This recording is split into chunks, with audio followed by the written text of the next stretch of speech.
Welcome to Rooted and Rising, a soulful podcast hosted by Dr. Cheri and Ellice Boone. Join the conversation as Dr. Cheri and Ellice explore the transformative power of holistic healing from the inside out. Together, they guide listeners through the deep work of reconnecting with their roots, uncovering the unconscious wounds that shape us, and rising into the fullness of our higher selves. So please, welcome the hosts of Rooted and Rising, Dr. Cheri and Ellice Boone.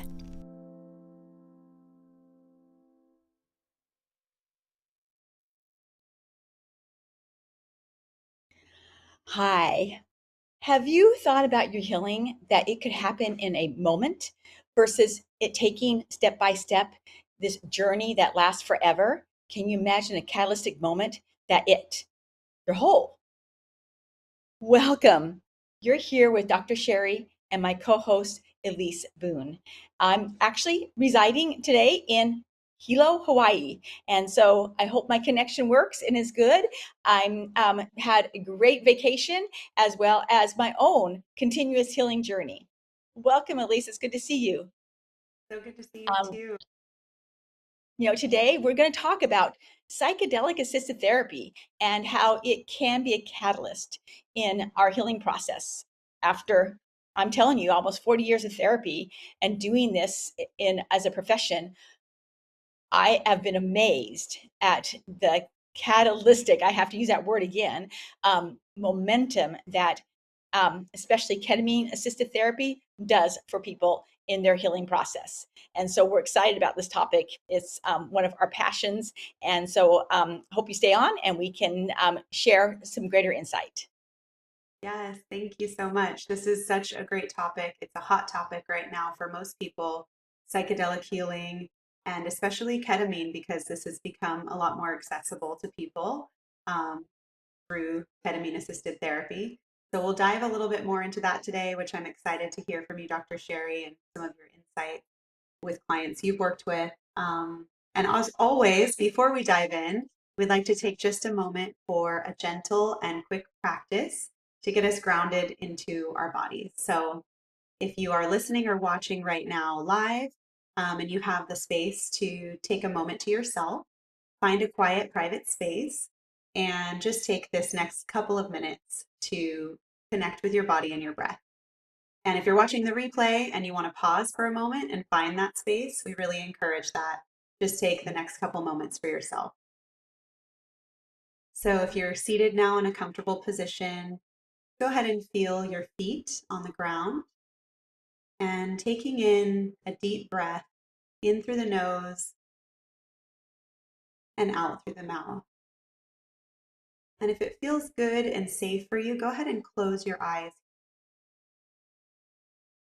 And I want to invite you to place one hand on your heart and one hand on your belly. Noticing as your breath is normal here, what it feels like for the chest to inflate with your inhale, and then releasing on the exhale, allowing that chest, stomach to sink into your body. And now I want to do 4 breaths. They'll be slow and together, and we'll do them all in a row here. But before we do, I want you to understand exactly what we're doing. So on the inhale, you can adjust this to what number feels right to you. But let's say the inhale is 4 counts in through the nose. And the exhale, we're going to extend that to 6 counts. So a little bit longer, just really pushing from that belly and that diaphragm, pushing that exhale out. So, and also one thing, after the inhale, allow yourself to have a gentle pause before the exhale comes. So I'll show you one breath here. In for 4, pause, and then out.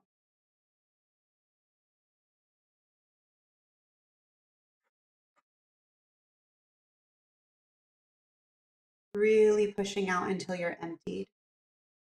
And now 4 breaths in a row. Deep inhale through the nose.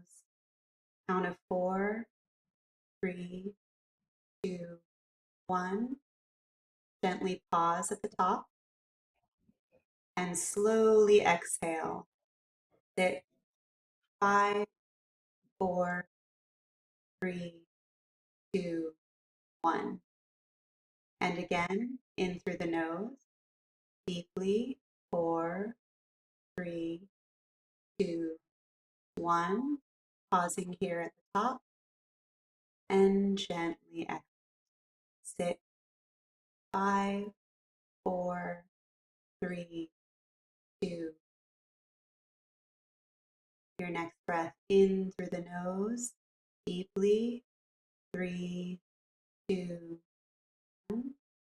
Holding at the top and exhale. 6, 5, 4, 2.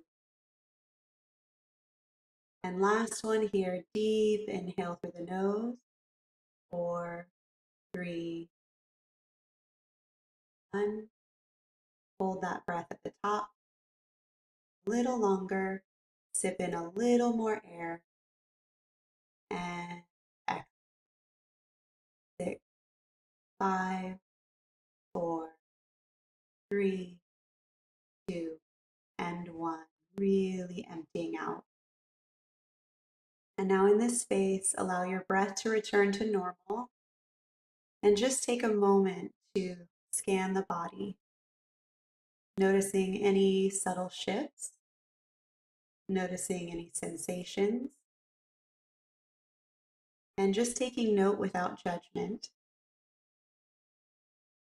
If it feels good to send a deep breath to any part of the body, go ahead and take a moment to do that now. Allowing your breath to really nourish you more deeply, and your intention to nourish yourself, to fill your heart with a little more self-love and gratitude for this moment that you took to tend to your inner being. And when you feel ready, you can come back into the space. Do whatever feels good to you. Sometimes that's a little stretch, self-hug. Give yourself a little bit of love. And then joining us back here, dive into some juicy stuff about ketamine and transforming our mental and physical state and what that can do for us in our path of healing. Thanks for joining that practice, Dr. Cheri. Thank you, Elise. That's such a perfect way to begin our conversation today. Whether we're talking about breath work or meditation or psychedelics, the goal is to shift the nervous system so the brain can rewrite itself. Actually, rewrite. The neuroplasticity can happen, and we can access the necessary pathways for our healing. So, thank you. That's a perfect way. Thank you. And I want to get to the heart of what we were wanting to speak about today, which is psychedelic therapy. And we asked the question, can this really create breakthroughs? And I think this is a question on a lot of people's minds. Is it just all talk and all, whatever you want to call it? Is is this something that's just a buzzword, or is this actually creating lasting results for people? So I don't know if you can share a little bit more for the listeners that don't know much about it. Can you share with us, what this therapy is? What is ketamine therapy? So really, ketamine therapy, we know ketamine is an anesthesia, but when you use it in light doses in a ketamine assisted therapy environment, then it actually helps the brain kind of, well, it does. It slows down the whole body, right?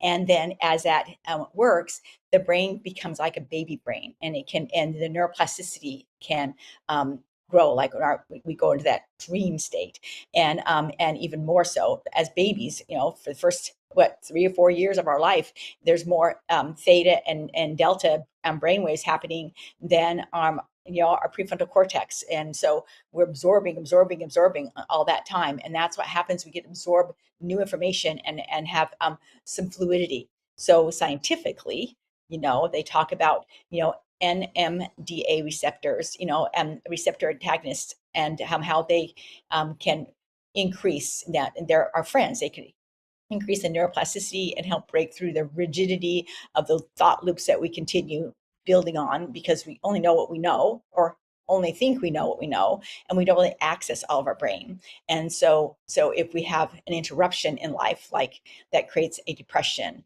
or we adapt, so we have these PTSD patterns, we start getting rigid, and we're not using all our brain in reality.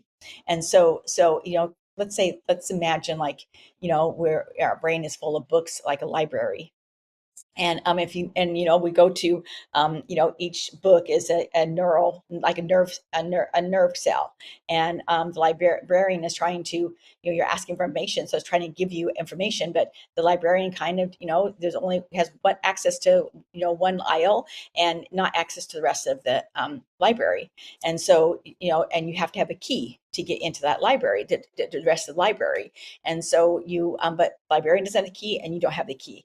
And so then you're just stuck with the books that you can do. The analogy is, as we enter into the ketamine therapy, ketamine is the key, and it unlocks these doors. And so the inner healer is doing the work. And so that's what's so exciting. It's all the books that are already in our brain, but we're just now opening the doors from with these keys to be able to access the information that we need to heal. And so as a therapist, using ketamine as a tool, it's not a magic pill, but as a tool, we're able to reflect back, create a safe environment, and reflect back what you share, the insights you gain in your ketamine, the new books. And so are they new? Or they're newly accessed by you. And that's what's so wonderful. So as we newly access the information, what's amazing, we know this is the right answer. We know this is the right pathway. We know our brain is using more of its brain cells. We know that we are free from the impact of depression and anxiety that has been holding us back for so long. I know for my own experience, that as part of a certification process, you have to go through this medicine journey yourself. Otherwise, you cannot know what your client is really addressing. And so that was such a gift for me, because it was a new world. And for me, I recognize this this freedom of this underlying anxiety that I don't think I even consciously was aware of until I was aware that it wasn't there anymore. And so that absence, I felt lighter. My joy bubbled up faster. I slowed down, even though I still talk fast. I still slowed down. You can imagine what I was before, and that with all that, I was far more present. And so that is kind of the closest to scientific explanation I'm going to give you today. But there are so many other explanations. But it is magic in the sense that we magically connect with who we really are. Wow. Thank you. Thank you for that analogy of the books in the library, and the fact that we already, have access, or we may not have access to this, but it already exists within us, that library of information. And what we're looking to do is just find that key, and perhaps that's ketamine for some people, to unlock the door to access just a whole world of information about ourselves. How incredible is that? So that is magical. That's a magical key. And that's beautiful. I love that has had an impact. And thank you for sharing your personal experience with it. I didn't realize that you had to go through that process, that was part of the certification, to go through the process yourself. And it makes complete sense, so that you can really relate to what your client experience is from a very personal level. I love that is part of the certification. How beautiful. Well, I want to find out a little bit more about the certification process and sort of what inspired you to get to this place. So maybe we can do that after we take this next break, and we'll be right back with more. That sounds great. Thank you. Mike Zorich, a three-time California state champion in Greco-Roman wrestling at 114 pounds.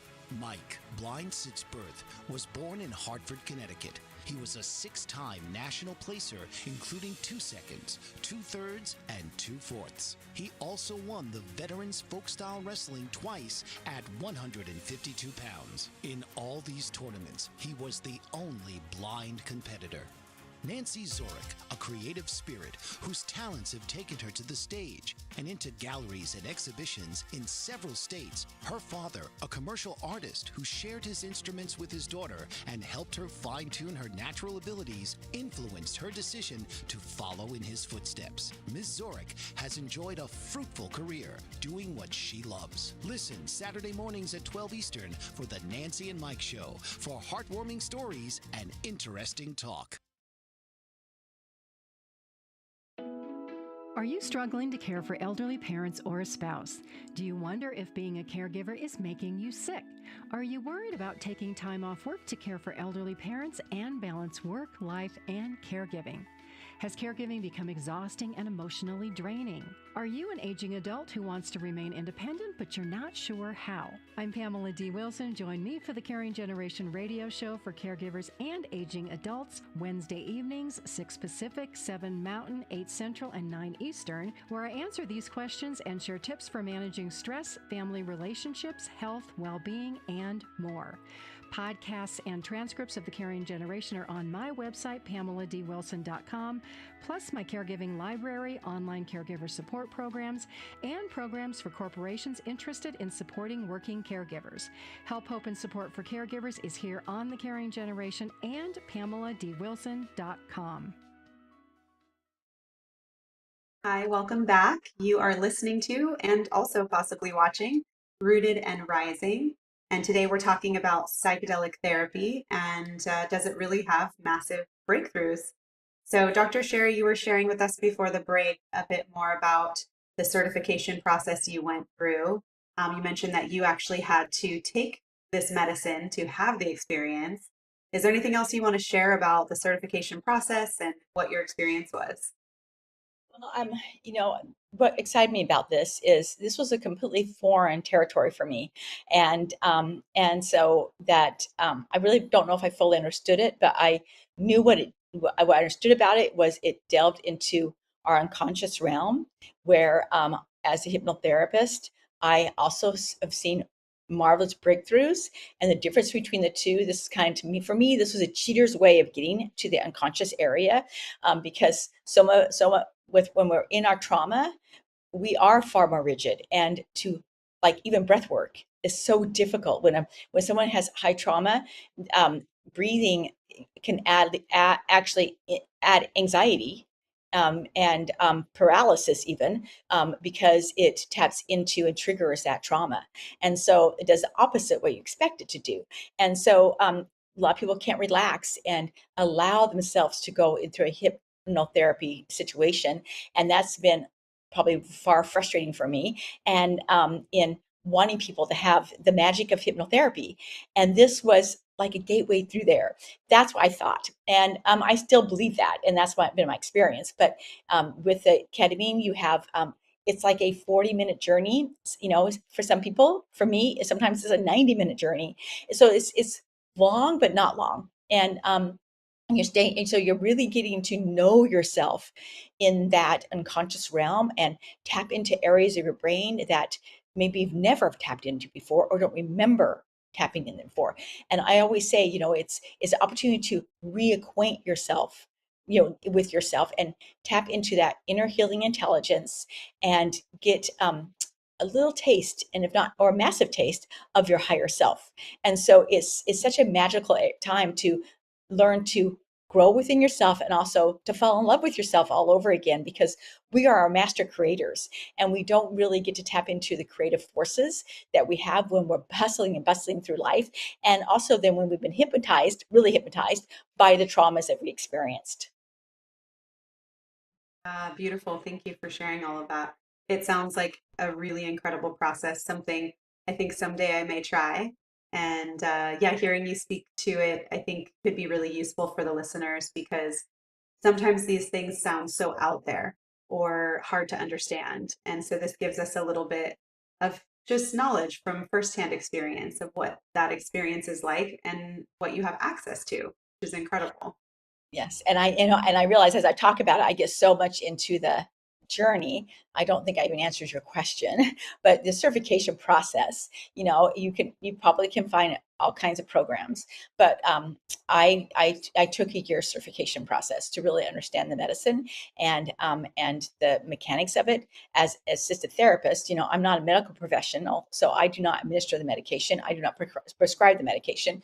So I work in conjunction of a medical professional who can do that and make sure it's a safe journey. And then I provide that safe container. And then the medicine is a tool. And just like hypnosis is a tool, just like breath work is a tool, it's not the answer. We're the answer. It just helps us dive into who we are. And so learning that was awe inspiring for me. It was validating, to be honest. By then, I written 3 books on healing from the inside out, the healer healing themselves, and not even understanding fully until that I was really preparing for the psychedelic assisted therapy world.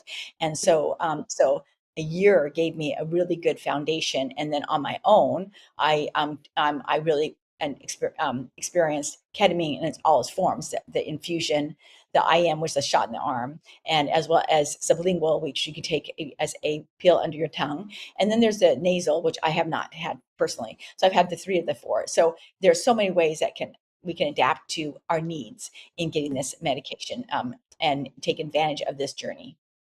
Yeah, and maybe some of those options might seem more accessible to certain people just Exactly. based on preference, which is great. So there's 4 different methods to administer this medicine.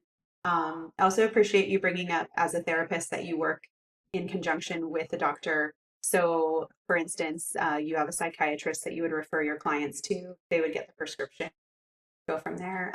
So if you're working with a psychiatrist, they may have access to this. If you're working with a therapist and they've gone through a certification training, they could also have access to this or recommend you to a clinic as well. So many options there. That's great. So one thing I've noticed in talking to clients after going through ketamine is that sometimes there's a lack of integration at some places, at some ketamine clinics. So this seems like a gap that's sort of missing out there. And like you mentioned, this isn't a magic pill. It's not about the ketamine fixing someone. It's about what it gives you access to find those tools within yourself. So that shows us that integration is really important. It's important to put into practice what you gained from the experience, what you learned about yourself into your daily life in a practical way. So I'm curious with you, have you noticed this gap in the field? And also, what do you do with your clients as far as integration goes? So yes, I integration is the key. And so for my clients, I will not even entertain ketamine assisted therapy if they don't commit to the integration work. And so ketamine is different than other medicines because science has shown it takes 6 sessions within a 6-week period to build the neuroplasticity in the brain. After one session, you can be free of anxiety and depression like that. That's where it feels like it's magic. But to sustain it, science says you need to like have 6 sessions minimum to get it to stick. And so that is really important. Between each session, we have at least one integration session. And the difference with integration than therapy is that as a therapist, I'm coming in with a beginner's mind. I'm coming in learning from the client, and because all that wisdom percolates up, and they just need a platform to be able to um, maneuver through it and process through it. And during that 6 weeks, the brain is still like a baby's brain. And so during the integration session, you're honoring that. That's why the safe place is so important. And I'm not inputting information because that would be like they're under hypnosis, and I'm putting them in, feeding information to them. I'm not doing that. And a lot of therapists don't have this training. This is why it took at least a year to learn. And so as they interpret, their information, because a lot of times ketamine comes, you experience things symbolically, you experience things visually, you experience things, you can like you can smell tastes, and you can you can see smells. It's just all the senses become so beautifully integrated themselves, and so you need to like learn to understand that. And so this is what. And then we use other tools. We use journaling, somatic exercises, EMDR. We use all these other tools based on the blueprint that they need as we continue after the successions.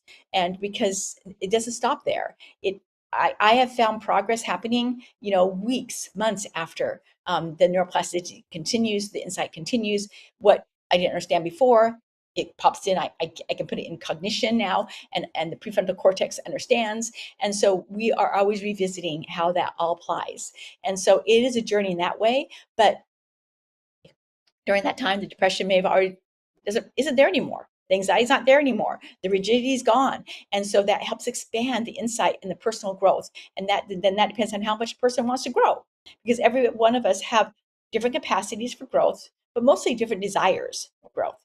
And we have to respect what we want, because where much is given, much is required. And so we kind of balance that out of what we can with regards to our life situations, our maturity, as well as our desires.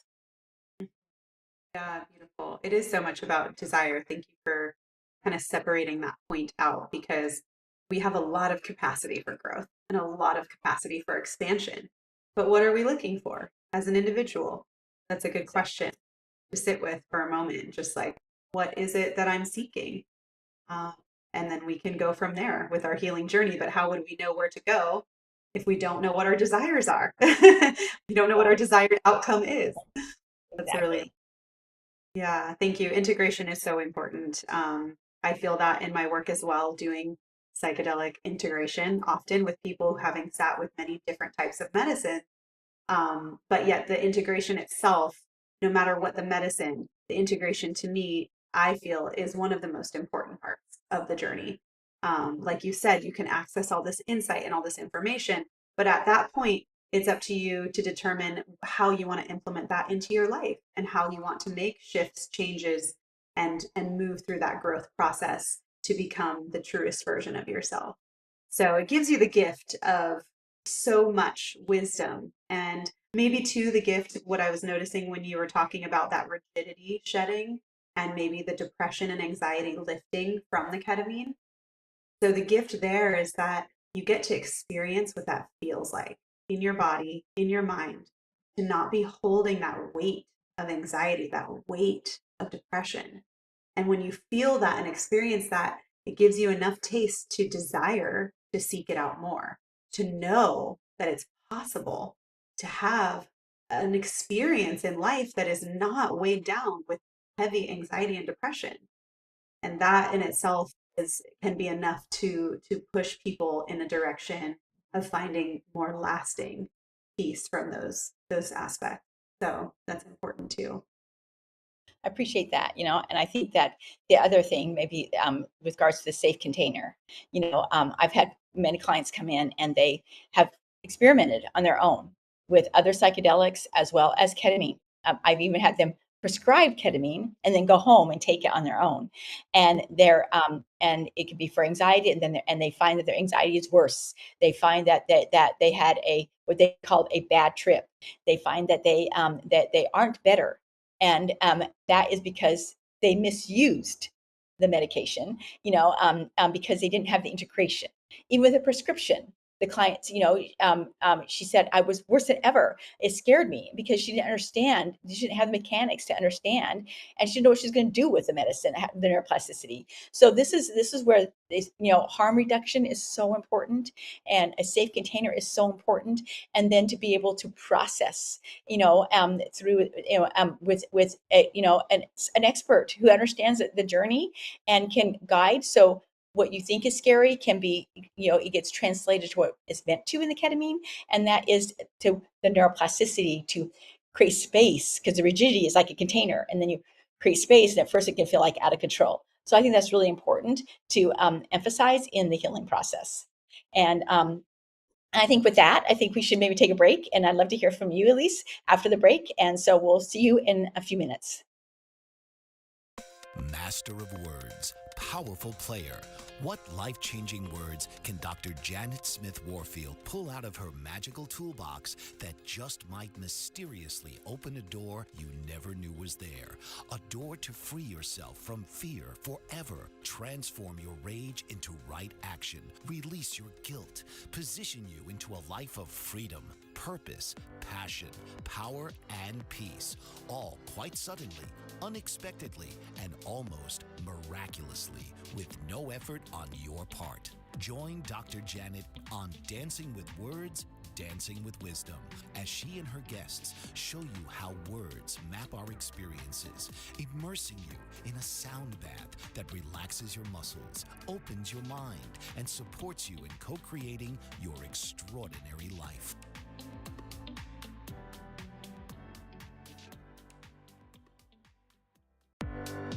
Author, radio show host, and coach John M. Hawkins reveals strategies to help gain perspective, build confidence, find clarity, achieve goals. John M. Hawkins' new book, Coached to Greatness: Unlock Your Full Potential with Limitless Growth, published by iUniverse. Hawkins reveals strategies to help readers accomplish more. He believes the book can coach them to greatness. Hawkins says that the best athletes get to the top of their sport with the help of coaches, mentors, and others. He shares guidance that helps readers reflect on what motivates them, rediscover and assess their core values, philosophies, and competencies, find settings that allow them to be the most productive, and track their progress towards accomplishing goals.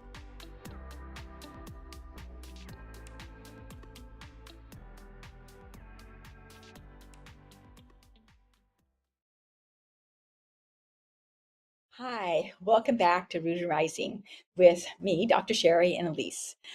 Before our break, we were talking about the integration part of ketamine and how important that work is. Ellice, I know you do integration work and you've done it with people who've had ketamine as well as other psychedelic therapies. I'd love to hear your experience and what, if you have some great examples and just what you've witnessed. I think that'd be really great. Yeah, thank you so much. It's been a beautiful journey watching clients through all different types of psychedelics, but I have noticed a very particular flavor to ketamine clients, often coming in with the anxiety and depression before they went through their ketamine, and then coming out feeling a lot lighter and a lot more insights coming through for them around themselves, their patterns in life. And so it's been wonderfully fertile soil to allow their process to sort of grow and unfold. And I really appreciated what you mentioned, that it's almost like a baby's brain, filled with wonder and curiosity. And it's new, everything is new. And so we don't want to be just inputting information into that space that's so brand new and so, absorbent. We want to allow a safe space for their journey and their realizations to really come through. And so a lot of my sessions are based in connecting with the body, connecting the mind and the body, connecting with nature, connecting with higher power, whatever that might be for a person's, belief systems. And in that space where they can connect more deeply with themselves, with nature, with God or the divine, I think even more insights are able to pour through. And once they're in that space where they feel very safe and more connected, and those insights are coming through, then I can sort of record them, reflect back to them, witness them in that space, and give time for them to make these connections, like those synapses to connect, like, oh, this is this, and I've had this pattern in my life here, and I get to watch that all unfold with little prompts here and there, little guidance, little suggestions, but overall really truly witnessing them in this process and creating a safe space for them to really let themselves be free to explore. So it's really beautiful working with people after any experience like this. And I've definitely seen massive breakthroughs. And it's not just in the moment in these realizations on the medicine, but massive breakthroughs have happened afterwards in integration, where it's just like, boom, a light bulb goes off. and they realize this pattern that has been existing for years and years. And once the awareness is there, then they have the ability and the opportunity to make shifts and changes, whether that's around having more boundaries, or, I mean, it could be a million different things, but it's a really beautiful thing to witness and walk side by side with someone through that journey. Um, I had one client that came to mind, and this is just a way that nature and somatics have played a role, just to share. He was going through a lot of intensity with a father wound he had, and physical touch, and feeling loved and wanted was just a deep pain point for him. And in our integration, we're sitting in nature, and I allowed him some space and time, literally physically moved away from him for him to just sit and feel. And I walked him through a visualization. And in that visualization, it kind of came to me that he needed something more physical, something more grounding, even than the earth holding him. And I had already thought of it a little bit in advance. So I had with me a weighted blanket, and I wrapped him in the weighted blanket and just pulled it really tightly around his shoulders and his arms. And in that moment, it's like this physical release showed up for him, and he just let go and he sobbed and sobbed. After the session, he told me that he hasn't cried like that since he was maybe a little baby or a young boy. And there was something about this feeling wrapped and held that was so important in like completing this somatic process, like feeling that abandonment kind of fall away and know that he was held sitting on the ground, bare feet on the earth, and wrapped in this weighted blanket with like loving energy present with him. And so that was a beautiful experience to see that, and what a transformation that's had for him in his life after that point. So these types of breakthroughs can happen in integration and be just as powerful as what happens in the medicine journey themselves. And yeah, I feel really honored to walk that path with different people along the way. That's a beautiful story. I appreciate that. And that is expresses it so completely, and maybe one thing that we haven't really addressed is what the intention is. People come in and why they're asking for ketamine assisted therapy. What they're looking for, and you kind of identified that in your story. And a lot of them is they do have they feel this unresolved pain. They know they aren't comfortable with like emotional intimacy. They don't understand how come they can't let go and be there. They have these negative cognitions in their head, like I'm not good enough, or I'm not safe. And a lot of I am not safe shows up when you have anxiety, and when you are when you're scaring yourself with depression because you have thoughts of I don't want to be here.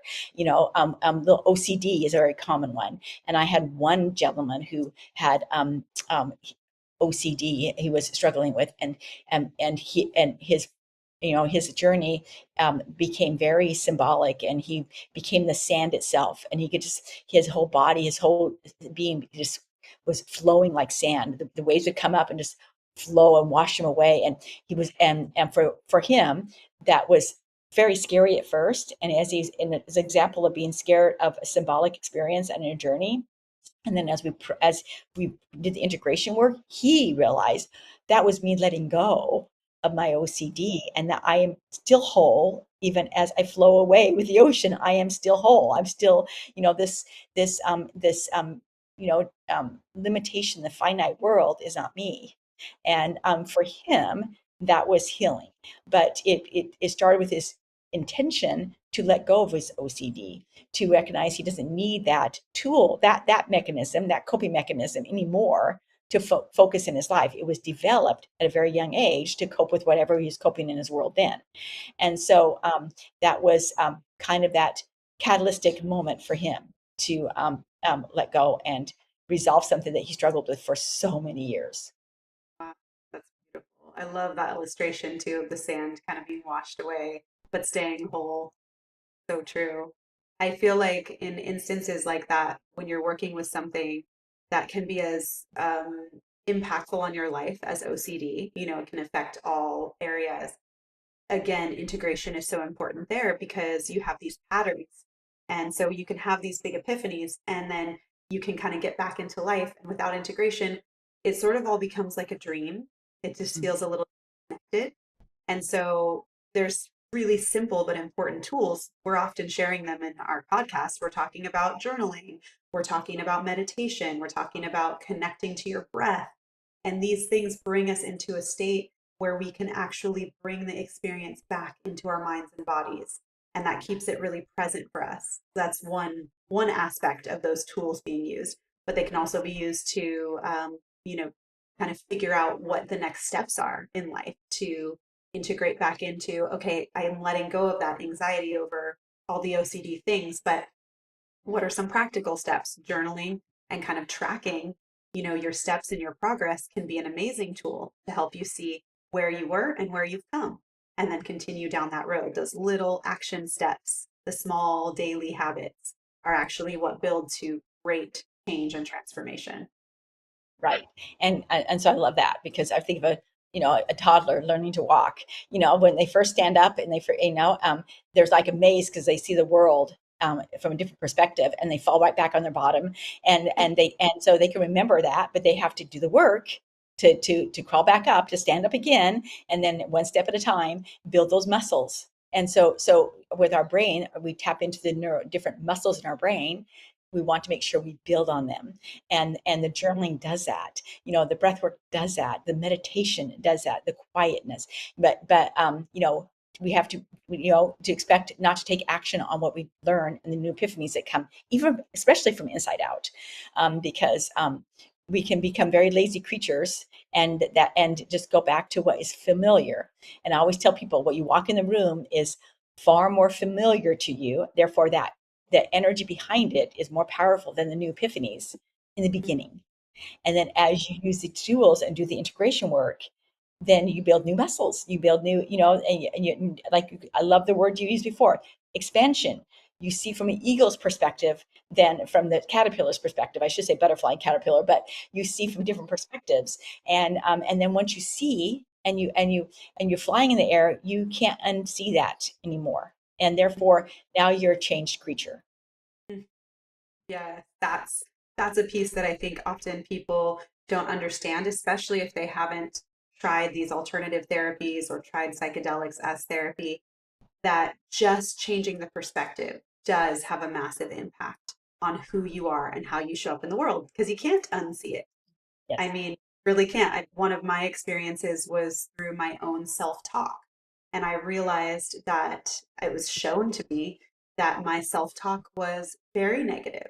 It wasn't at all what I thought it was. I thought I was such a positive, confident person. And yet my self-talk was just really harsh. And I sort of was shown, well, how would you speak to your daughter if she was going through this? What are the words you would choose to have with her? And does that reflect in what you're saying in your mind? And it wasn't anywhere close. I would never say the things that my internal dialogue was going on with myself. I would never speak to my daughter that way. And so that really shifted it. And once I saw that, I couldn't unsee it. And from that point on, and this was about 8 years ago, from that point on, it really shifted how I spoke to myself. And that in turn shifted how I showed up for other people, how I was in the world. And so, again, those epiphanies, those sort of awarenesses that come up can have a massive impact and ripple effect out into life. And the continued practice for myself is for me, journaling is such an important piece to really hear my dialogue and my self talk on paper to get that out. It calms my mind, but also the checking in with my self talk now, because now I know what I don't want. And my sort of gauge is, would I say this to my daughter? And if she came to me with this heartache, this heartbreak, this anger, this frustration, what would I tell her? And that is my gauge. That's my sort of touchstone to what I want and how I want to speak with myself. So that's been massively helpful for me in my life. That's beautiful, Elise. Thanks for sharing that. That is really beautiful. And it made me think about, my own, with that underlying anxiety, having that relief was so, I was awestruck at first. And then I myself even said, okay, the medicine took care of that. And then it did, over months kind of percolate. and back up, because I hadn't done this was prior to just beginning the integration and the psychedelic assisted therapy, certification and understanding integration work, that I didn't do myself, not really. And so recognizing that, I was able to um, I did a booster of ketamine, and went right back to that calm place, because that was my natural state. And then I recognized what I need. And part of my integration is that binary movement, which, that's EMDR, is it talks about binary movement, which we have talked about in previous episode, as well as by doing walking in nature. Nature slows me down. I'm doing that, as I take one step at a time. I'm engaging both my brain, parts of my brain, and this is all intentional walking. And I am learning from nature, and now I've connected with nature on a whole different perspective, the intelligence of nature, that allows me to feel that calm inside, but also tap in different parts of my awareness. And one thing about nature we just talked about, it teaches us to really love ourselves, and which I really, really appreciate that.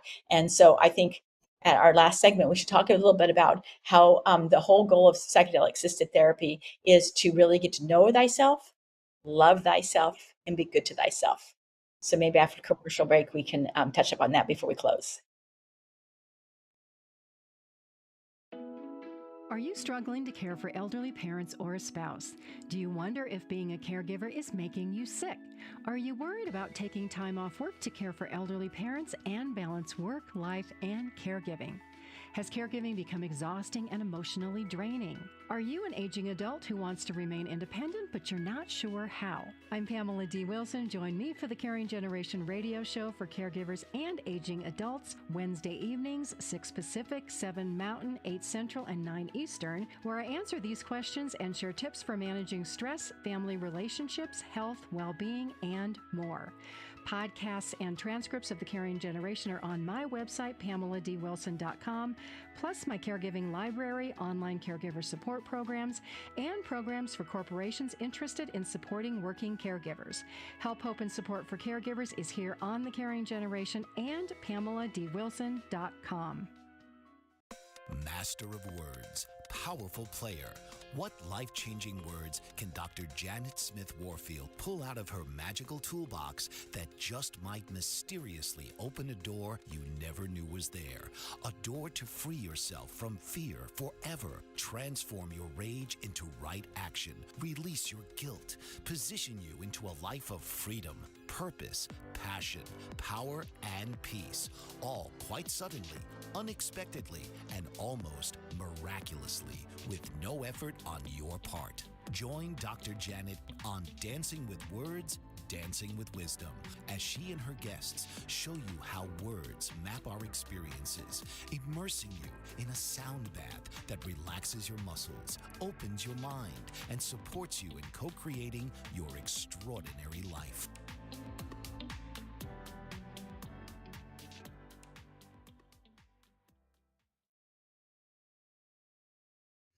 Hi, welcome back to Rooted and Rising. Before the break, we started talking about, I think, the core of psychedelic assisted therapy, the core purpose, and that is to get reacquainted with who we really are. And we do that by tapping into, I call it a higher self. The psychedelic assisted therapy world calls it tapping into the inner healer self, and that inner healing intelligence, and which is that higher self, but really our true self. And when we do that, we start building a relationship with who we really are. Like your story about the negative talk that you did, because the inner critic was, how it hijacked you. It wasn't your true self. It was a learned coping mechanism, correct, to compensate for whatever you in the world that kept to keep yourself safe. And recognizing, I don't need that anymore, because you've created a safe world for yourself and your daughter, your family. And so that was contrary to your world now. And you recognize that. And you building that safe environment and that loving environment matched your insides. And when we realize that, a lot of people will create this safe environment, but they won't change their insides. And so if this medicine changes you, does really start the healing from the inside out. It's all about that. And when we do that, we are created to be loving creatures. Our power is our love. And unfortunately in this world, we can be so disconnected from that because we get really hypnotized to be angry, upset, scared, on guard, separate, not connected. And we're all, more alike than we aren't. And we're more alike in our love and in our joy. That's where we're like. And so this medicine reminds us of that. And then when you do the right integration work, it gets you there. It really gets you there. That's the change. And so I encourage everyone, whatever goal you do, whatever tool you use, that you know where you're going. And that is to your true self, finding the inner healing intelligence that's in there of love and joy. That's the important part. Yes, thank you for summarizing that. I absolutely agree with every word, and such a beautiful way to sort of round out this podcast, finding out what we want, what it is we want, and coming back to our true self and finding that love and joy. I joke with some of my friends that love is my religion, as is said and has been said through history. And I think that it truly is, it's something that we can all connect on, that's what we want to feel. We want to feel joy and we want to feel love. We want to give love and receive love. That's what we're made for as humans. And what a beautiful thing if we can all access that. It would be a very different world. We had access to our love and our joy, right? Everyone. Well, thank you, Dr. Cheri, for sort of wrapping this all into a beautiful, juicy bow. It's very nice. And hopefully it was inspiring to some of our listeners in some way or another on their path. Our goal here, as always, is to let people know that you're not alone in this healing journey, that there are many people on this path, and it's not linear. It's a spiral, always going around. Sometimes it may feel like we're going backwards, but as long as you're continuing that momentum forward, continuing to explore yourself and just take those few steps forward, you will always be, reaching for that higher self and your truest form of happiness and joy. So we wish that for everyone. And we have a couple, just thinking out, I actually had some other journal prompts, but because you went here with this topic of love, I think I want to ask the listeners to write down, do their free writing, and that is set a timer, 10 minutes. Just don't take your pen off the paper and just continue writing whatever comes out, whatever wants to be said from that subconscious. And perhaps use the prompt, what would it feel like if I truly and deeply loved and accepted all parts of myself? What would that feel like? How would your life change? Just take a moment this week to touch in there, be curious, explore. And anything else, Dr. Cheri? I just love that last part, be curious and explore, because that's really, the journey isn't always what we expect it to be.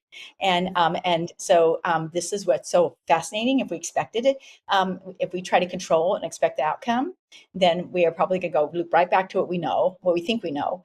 And if we stay curious and let our creative imagination, one of our greatest resources is our creative imagination. When we let that take over, new pathways open. And so take advantage of the neuroplasticity of the brain, let it do its magic. And with the intention of love and joy, you can't lose. And all we do is expand.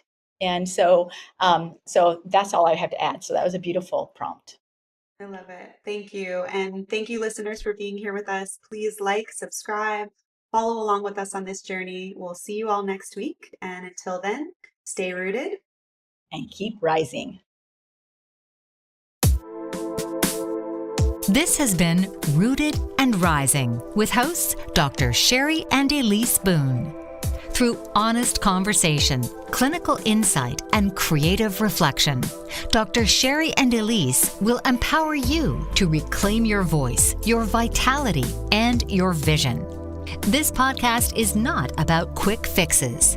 It's a return to deep knowing, gentle unraveling, and lifelong integration. Tune in each week, Wednesdays, 12 noon Eastern.